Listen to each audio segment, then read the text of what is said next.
ऐसे में सवाल अब ये उठता है कि बिहार में ठीक इसके बाद विधानसभा के चुनाव होने, दिल्ली चुनाव के बाद अगला चुनाव बिहार का ही है।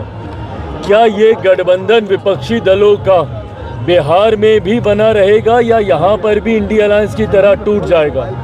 कांग्रेस की महत्वाकांक्षाएं बड़ी हैं।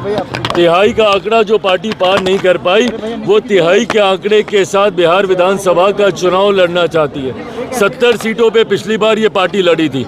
ऐसे में मुझे नहीं लगता कि बिहार में भी ये गठबंधन बरकरार रहेगा। जिस तरीके से इंडिया अलायंस टूटा है, उसी तरीके से बिहार में महागठबंधन है, यूपी है, मुझे नहीं पता जो भी इनका नाम है, ये भी तितर बितर होगा पूरी तरीके से। और अलग अलग पार्टियां यहाँ पर टूटकर विपक्षी दल अलग अलग खेमों में बढ़कर 2025 विधानसभा का चुनाव ये लोग लड़ने जा रहे हैं। सरेंडर बोल चुकी है दिल्ली में, पहले ही आरजेडी ने मना कर दिया चुनाव लड़ने से दिल्ली में। तो दिल्ली में आरजेडी का है क्या कि चुनाव लड़ेंगे? जिस पार्टी का अस्तित्व बिहार में ना बचा हो, दिल्ली में जो बिहार के लोग हैं वो किस वजह से हैं बताएं? राजद के लोग।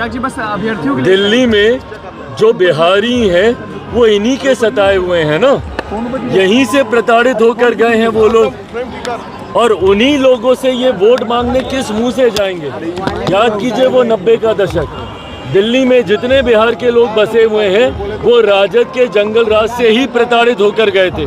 तो किस मुंह से ये लोग जाएंगे वहाँ पे वोट मांगने?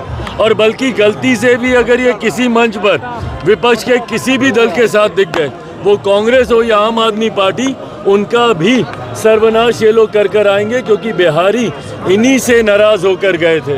अभ्यर्थियों पे बस एक लाइन, क्योंकि आप लगातार आवाज उठा रहे हैं। भाई देखिए, बीपीएससी का जो मुद्दा है, छात्रों का जो मुद्दा है, मैंने इस बात को मैंने कई बार कहा कि मेरे लिए भी ये एक महत्वपूर्ण और चिंता का विषय है। गठबंधन के भीतर हर मंच पर मैंने अभ्यर्थियों की समस्याओं को, उनकी चिंताओं को, उनकी मांगों को मैंने रखने का कार्य किया। गठबंधन में सहयोगी होने के नाते पूरी मर्यादा को निभाते हुए गठबंधन के भीतर मैंने अपनी बातों को रखने का मैंने काम किया।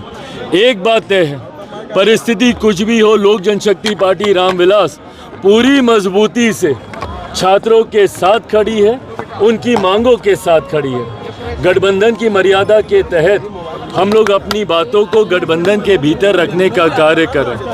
उम्मीद है कि उनकी उन मांगों को, बातों को सुना जाएगा।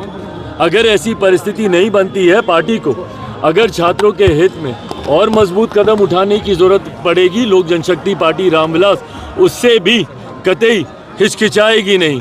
पर मैं मानता हूं कि किसी भी छात्र के साथ किसी तरीके का कोई अन्याय नहीं होगा।